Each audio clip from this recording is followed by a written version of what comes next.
नमस्कार। आप सभी का हार्दिक अभिनंदन।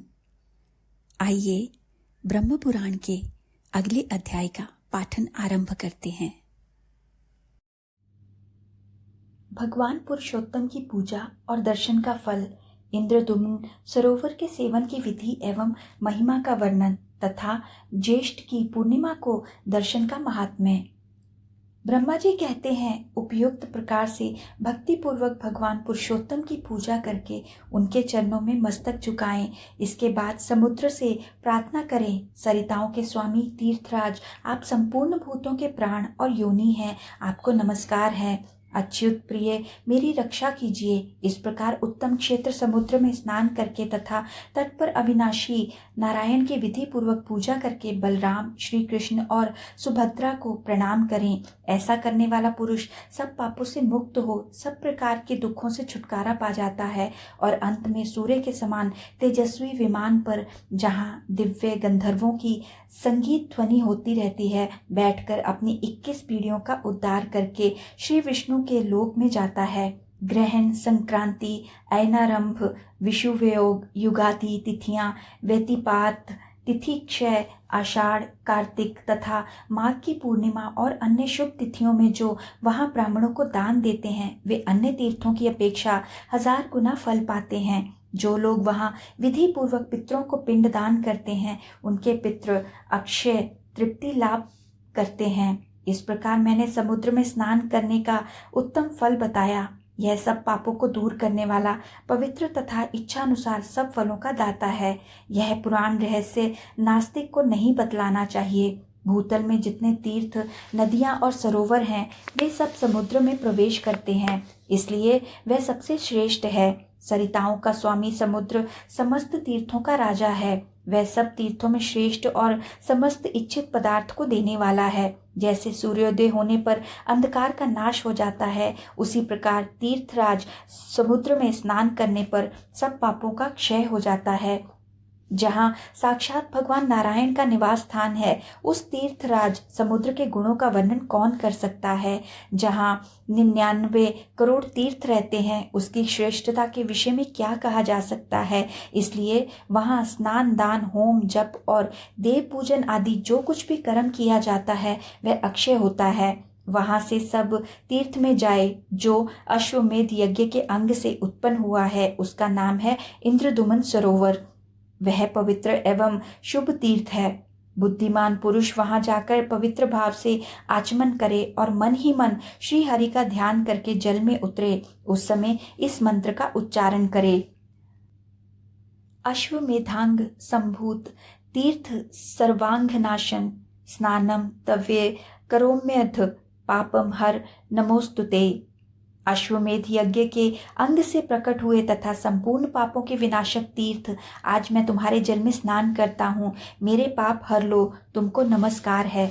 इस प्रकार उच्चारण करके विधि पूर्वक स्नान करें और देवताओं, ऋषियों, पितरों तथा अन्य लोगों को तिल जल से तर्पण करके आचमन करें। फिर पितरों को पिंड दान दें, पुरुषोत्तम का पूजन करें। ऐसा करने वाला मनुष्य 10 अश्वमेध यज्ञों का फल प्राप्त करता है। वह 7 पीढ़ी ऊपर और 7 पीढ़ी नीचे के पुरुषों का उद्धार करके इच्छानुसार गति वाले विमान के द्वारा विष्णु लोक में जाता है। इस प्रकार 5 तीर्थों का सेवन करके एकादशी को उपवास करें। जो मनुष्य ज्येष्ठ की पूर्णिमा को भगवान पुरुषोत्तम का दर्शन करता है, वह पूर्वोक्त फल का भागी होकर परम धाम को जाता है, जहाँ से पुनः उसका लौटना नहीं होता। मुनियों ने पूछा, पितामह, आप माघ आदि महीनों को छोड़कर ज्येष्ठ मास की इतनी प्रशंसा क्यों करते हैं? प्रभु, इसका कारण बतलाइए। ब्रह्मा जी बोले, मुनिवरों सुनो, अन्य मासों की अपेक्षा जो ज्येष्ठ मास की बारंबार प्रशंसा करता है, उसका कारण संक्षेप में बतलाता हूँ। पृथ्वी पर जो तीर्थ, नदियां, सरोवर, पुष्करणी, तड़ाग, वापी, कूप, हद और समुद्र हैं, वे सब ज्येष्ठ के शुक्ल पक्ष की दशमी से लेकर पूर्णिमा तक 1 सप्ताह प्रत्यक्ष रूप से पुरुषोत्तम तीर्थ में जाकर रहते हैं। यह उनका सदा का नियम है। इसलिए वहां स्नान, दान, देव दर्शन आदि जो कुछ पुण्य कार्य उस समय किया जाता है, वह अक्षय होता है। द्विजवरों, ज्येष्ठ मास के शुक्ल पक्ष की दशमी तिथि 10 पापों को हरती है, इसलिए उसे दशहरा कहा गया है। उस दिन जो लोग अपनी इंद्रियों को वश में रखते हुए श्री कृष्ण, बलराम और सुभद्रा का दर्शन करते हैं, वे सब पापों से मुक्त हो विष्णु लोक में जाते हैं। उत्तरायण और दक्षिणायन के आरंभ के दिन श्री पुरुषोत्तम बलराम और सुभद्रा का दर्शन करने वाला मानव वैकुंठ धाम में जाता है। जो मनुष्य फाल्गुन की पूर्णिमा के दिन एक चित्त हो पुरुषोत्तम श्री गोविंद को झूले पर विराजमान देखता है, वह उनके धाम में जाता है। विषुवयोग के दिन विधि पूर्वक पंच तीर्थ विधि का पालन करके जो श्री कृष्ण, बलराम तथा सुभद्रा का दर्शन करता है, वह सब पापों से मुक्त हो विष्णु लोक में जाता है। जो वैशाख कृष्णा तृतीया को चंदन चर्चित श्री कृष्ण का दर्शन करता है, वह विष्णु धाम में जाता है। ज्येष्ठा नक्षत्र से युक्त ज्येष्ठ मास की पूर्णिमा के दिन जो श्री पुरुषोत्तम का दर्शन करता है, वह अपनी 21 पीढ़ियों का उद्धार करके श्री विष्णु लोक में जाता है। जिस दिन राशि और नक्षत्र के योग से ज्येष्ठ की पूर्णिमा हो, उस दिन यत्न पूर्वक श्री पुरुषोत्तम तीर्थ में पहुंचना चाहिए। महाज्येष्ठी पर्व के दिन श्री कृष्ण, बलराम तथा सुभद्रा का दर्शन करके पहले मनुष्य 12 यात्राओं से भी अधिक फल का भागी होता है।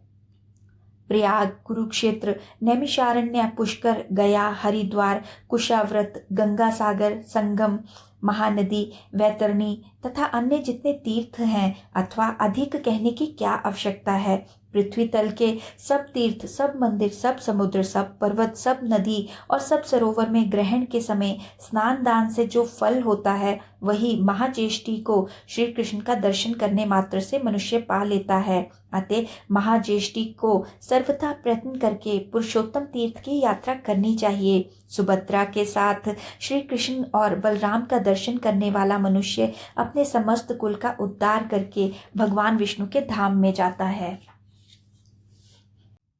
आज के पाठन को यहीं विराम देते हैं और आगे के पाठन के लिए हमारे साथ फिर से जुड़िएगा। आइए साथ मिलकर ब्रह्मा जी के इस पवित्र मंत्र से आज का समापन करते हैं। ओम ब्रह्मणे नमः। ओम ब्रह्मणे नमः। ओम ब्रह्मणे नमः। ओम ब्रह्मणे नमः। ओम ब्रह्मणे नमः। ओम ब्रह्मणे नमः। ओम ब्रह्मणे नमः। धन्यवाद।